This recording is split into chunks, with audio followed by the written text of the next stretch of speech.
नमस्कार, welcome back to my channel. तर आज मी तुम्हाला पाटावरती ठेवण्यासाठी स्वस्तिक डिझाईन कशी बनवायची हे दाखवणार आहे. चला तर मग कंटिन्यू करा.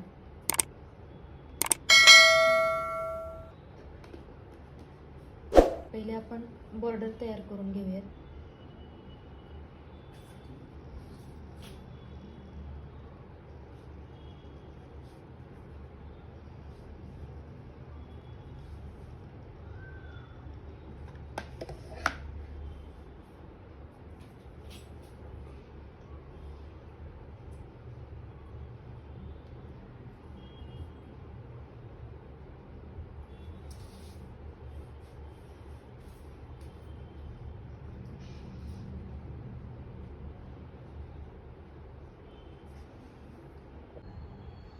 तर ह्याची बॉर्डर देऊन झालेली आहे.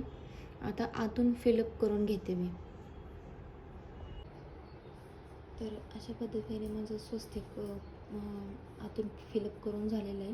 मी हे कडेचे दोन स्तंभ किंवा रेषा ह्या फिलअप करते लाल कलरनेच, आणि मग बाकीचं सगळं आउटलाईन मी ही येलो कलरने करून घेणार आहे. तर चला कंटिन्यू राहा. तर सगळ्यात आधी मी जे बेससाठी कापड यूज करते ते तुम्हाला दाखवते. हा कॅनव्हास आहे. मी हा बेस म्हणून रांगोळीसाठी वापरते. हा पाठीमागून एकदम ग्लॉसी टाईप आहे आणि पुढे हा मॅट आहे. तर एकदम वॉशेबल आणि एकदम खाली टाकलं की असं सरळ होते. तर हा कॅनव्हास जर तुम्हाला पाहिजे असेल तर दिलेल्या नंबरवरती मला व्हॉट्सअप मेसेज तुम्ही करू शकता. तर माझं हे स्वस्तिक तयार झालेलं आहे.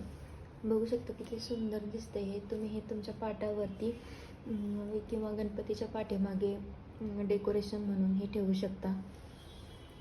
चला तर मग या व्हिडिओला इथेच थांबवते. भेटूया नेक्स्ट व्हिडिओमध्ये. तोपर्यंत हा व्हिडिओ आवडला असेल तर व्हिडिओला करा लाईक, चॅनलला करा सबस्क्राईब, आणि भेटूया नेक्स्ट व्हिडिओमध्ये. Bye bye.